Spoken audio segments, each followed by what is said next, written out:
Flogging with the cat-o'-nine-tails was the most common punishment aboard pirate vessels during the Golden Age of Piracy. When a crew member broke one of the ship's articles, the rules they'd sworn to uphold under crossed pistols or a Bible, the quartermaster would be the one to deliver the punishment. The men would be stripped bare, tied to the mast or a wooden grating, and lashed across the back by a whip that was pure nightmare material. The cat-o'-nine-tails consisted of 9 lengths of rope, each about a 1/4 inch thick and 2 feet long, with 3 or more knots tied into each strand. The knots weren't just for show either. They made the whip bite deeper, tearing flesh with each strike. According to the pirate codes of men like John Phillips, whose crew signed the Revenge's articles in 1724, the standard sentence was 39 lashes. This number, known as Moses' Law, was believed to be the maximum a human body could survive without immediate death. But plenty of pirates died from far fewer, and some lived through more, their backs permanently scarred and twisted. The real killer wasn't always the immediate pain, though that was certainly excruciating. It was the aftermath. The whip was rarely cleaned between victims, so the wounds would fester and go gangrenous. Blood, flesh, and God knows what else coated the 9 strands, introducing disease into open wounds. The cat-o'-nine-tails became a breeding ground for bacteria and infection. Sometimes the crew would douse the victim's back with salt and vinegar afterward, supposedly to prevent infection, but this actually just added chemical burns to shredded flesh. The victim would be left with permanent scarring, a visible reminder to the rest of the crew of what happened when you broke the code. Unlike sailors in the Royal Navy, who faced regular floggings, pirates had one significant advantage. A captain who dared to use the whip too liberally risked mutiny from a crew that had probably turned to piracy to escape such treatment in the first place. These were men who'd left the Royal Navy specifically to avoid brutal punishment and harsh discipline. So while flogging happened, it was usually reserved for genuine breaches of the code, not arbitrary cruelty. The democracy of the pirate crew meant that the quartermaster couldn't just decide on a whim to flog someone. A vote had to happen first. The crew had to agree that a crime had been committed and that flogging was the appropriate punishment. It was the rule of law at sea, brutal though it was. Keel-hauling was the nightmare punishment that pirates feared more than almost anything short of death itself. The Dutch word keel-haulen described exactly what happened, and it was absolutely horrifying. A man would be tied with rope, often with weights attached to ensure he couldn't escape, and hoisted overboard on one side of the ship. Then, he'd be dragged under the vessel's keel, that razor-sharp underside encrusted with barnacles after months at sea. Being keel-hauled meant one of 2 things if you survived at all: slow drowning or being shredded to pieces by the barnacles beneath the ship. A victim who managed to dive deep enough might avoid the worst of the cutting, but he still risked suffocation underwater and the sheer panic of being trapped beneath tons of wood and salt water. Those who didn't dodge effectively would emerge with their skin and clothes torn to ribbons, bleeding from 1,000 cuts, often in shock from the trauma. The earliest recorded mention of keel-hauling comes from the Byzantine Rhodian Maritime Code around 700 CE, which outlined this punishment for piracy. By the 17th century, English naval vessels occasionally used it, though documentation is sparse and often vague about actual frequency. The truth is, keel-hauling was probably rarer than the legends suggest because, frankly, it often just killed the victim outright. Pirates needed their crew functional, not dead. But the threat of it existed, and that threat was perhaps enough to keep men in line. A 50-50 chance of survival made it one of the cruelest penalties imaginable. If the crew wanted to increase suffering while decreasing the death rate, they'd place weights on the condemned man, giving those pulling him more control over his descent beneath the waves. It was a calculated form of torture, combining the fear of drowning, the agony of being sliced by barnacles, and the psychological horror of knowing any mistake meant death. Marooning was the psychological equivalent of death, and in many ways worse than a quick execution. If a pirate committed a serious crime, desertion during battle, or stealing from his mates, the punishment was abandonment on a remote island with almost nothing.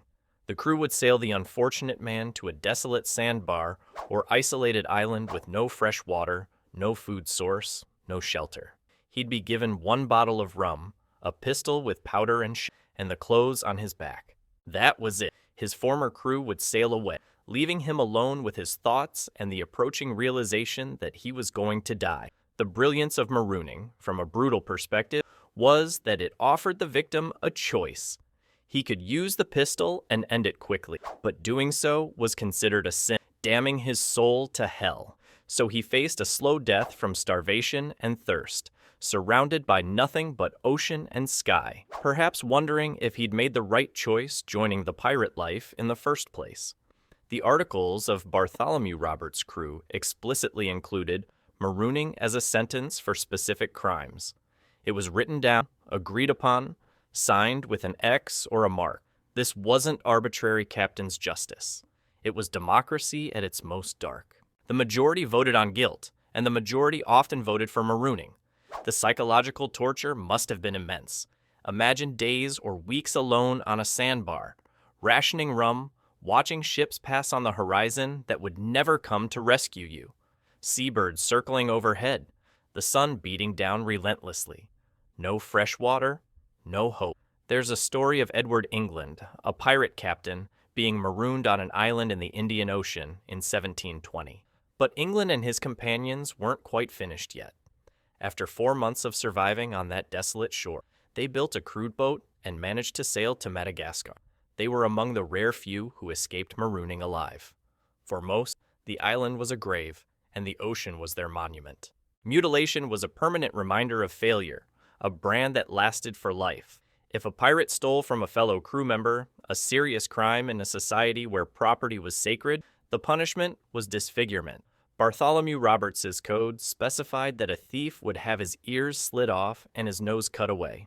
The victim would then be marooned semi-permanently on an inhabited coast, somewhere with people and civilization, but where he couldn't possibly disappear or make a fresh start.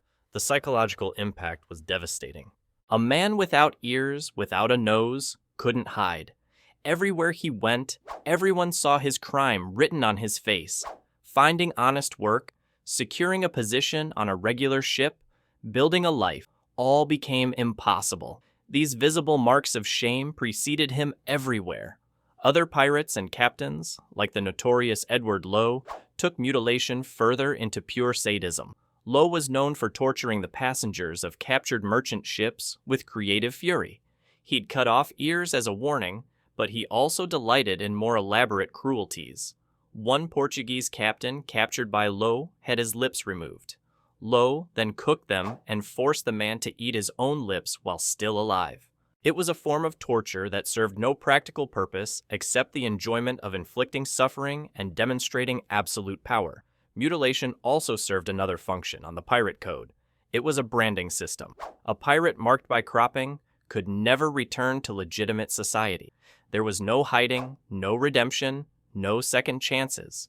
The code marked him for life, and if he ever wanted another chance, he'd be back on a pirate ship where his disfigured face wouldn't raise questions.